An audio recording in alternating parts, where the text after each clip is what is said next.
नमस्कार दोस्तों, market updates की न्यू वीडियो में आप सभी लोगों का स्वागत है। मेरा नाम है सुधीर और जैसा कि आज निफ्टी गिरा है 90 पॉइंट और 90 पॉइंट की इस क्लोजिंग पे मैं लेके आया हूँ आप सभी के लिए बहुत सारे अपडेट। तो बिना देरी किए चलिए शुरू करते हैं आज के अपडेट।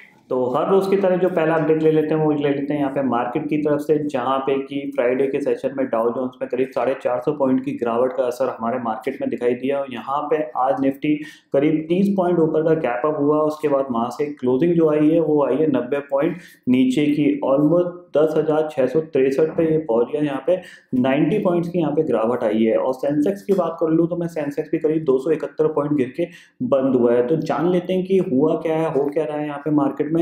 कि सबसे बड़ा मार्केट में जो नेगेटिव फैक्टर फैलाया है वो फैलाया है यहाँ पे डाउ जोन्स ने। डाउ जोन्स जिस तरीके से करीब एक तो ब्रेकडाउन दिया उसने, 23,000 के नीचे आया, उसके बाद भी उसने सपोर्ट नहीं लिया, फर्दर 500 पॉइंट की गिरावट आई और 22,000 के लेवल पे जाके यानी 22,000 के पास जाके कामकाज करने लगा।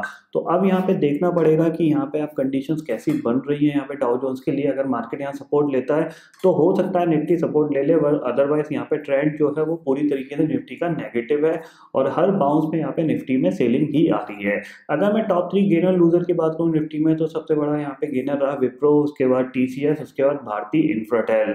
वहीं अगर लूजर की बात करूं तो जेएसडब्ल्यू स्टील सबसे बड़ा लूजर रहा है यहाँ पे, हीरो मोटोकॉर्प, उसके बाद इंडियन ऑयल कॉर्पोरेशन। अगला अपडेट ले लेते हैं, वो आ रहा है यहाँ पे हीरो मोटो की तरफ से, जहां पे कि गोल्डमैन सैच्स ने इसको डाउनग्रेड किया और डाउनग्रेड के चलते यहाँ पे स्टॉक की पिटाई हो गई 3% से ज्यादा की।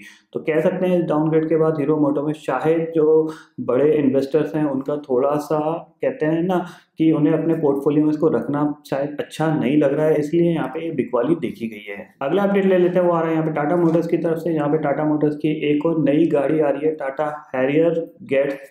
ये लॉन्च होगी करीब जनवरी 23 को। तो देखते हैं यहाँ पे ये गाड़ी का कैसा यहाँ पे न्यू मॉडल आता है।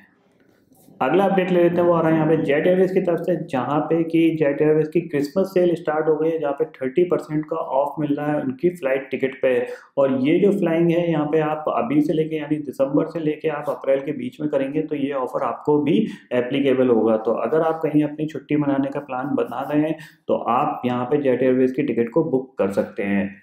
अगला अपडेट ले लेते हैं, वो आ रहा है यहाँ पे पेट्रोल के प्राइस से, यानी कह सकते हैं कि इस साल के सबसे लोएस्ट पे पहुंच गया है। जिस तरीके से क्रूड अभी $56-55 पे काम कर रहा है तो यहाँ पे पेट्रोल प्राइस काफ़ी सस्ता हो गया है। दिल्ली में अब ये 70 के आसपास यहाँ पे हो गया है। तो कह सकते हैं आम लोगों को काफ़ी राहत मिली है यहाँ पे। और ये भी एक बहुत इंपॉर्टेंट फैक्टर है क्योंकि कह सकते हैं कि पेट्रोल जो चीज़ होती है वो हमारे घर के जो खर्चे होते हैं उसमें बहुत ही अहम रोल निभाती है। अगर पेट्रोल का प्राइस बढ़ता है तो हम लोगों को काफ़ी दिक्कत होती है। अगला अपडेट ले लेते हैं, वो आ रहा है यहाँ पे रुपी की तरफ से, जहाँ पे कि रुपी ऑलमोस्ट कह सकते हैं कि फ्लैटिश था, थोड़ा सा रिकवर करके यहाँ पे कामकाज कर रहा था। जो वैल्यू चल रही है वो चल रही है यहाँ पे 70.14 की। तो कह सकते हैं कि मार्केट, हमारे मार्केट के लिए फैक्टर तो सारे पॉजिटिव है, बट यहाँ पे डाउ जोन्स में जिस तरीके से गिरावट आ रही है यानी ग्लोबली मार्केट जो प्रॉब्लम क्रिएट कर रहे हैं इसके चलते हमारे मार्केट में भी सेल ऑफ देखा जा रहा है। अब देखते हैं ये सेल ऑफ कब तक कंटिन्यू रहता है, क्या डाउ जोन्स यहाँ पे सपोर्ट लेगा या यहाँ पे और वो गिरावट दिखाएगा। अगर वहाँ पे गिरावट आती है तो हमारे मार्केट के लिए काफ़ी नेगेटिव है। आगे आने वाले दिनों में आपको निफ्टी 10,500 10,300 तक जाता हुआ दिखाई देगा। तो फिलहाल दोस्तों आज के अपडेट इतने ही है। आई होप ये अपडेट आपको पसंद आएगी। वीडियो पसंद आता है तो लाइक और शेयर जरूर करिएगा और चैनल को सब्सक्राइब कर लीजिए क्योंकि मैं सुधीर लेके आता रहूँगा हर दिन आपके लिए नए नए वीडियो। इसी के साथ शुक्रिया दोस्तों, जय हिंद।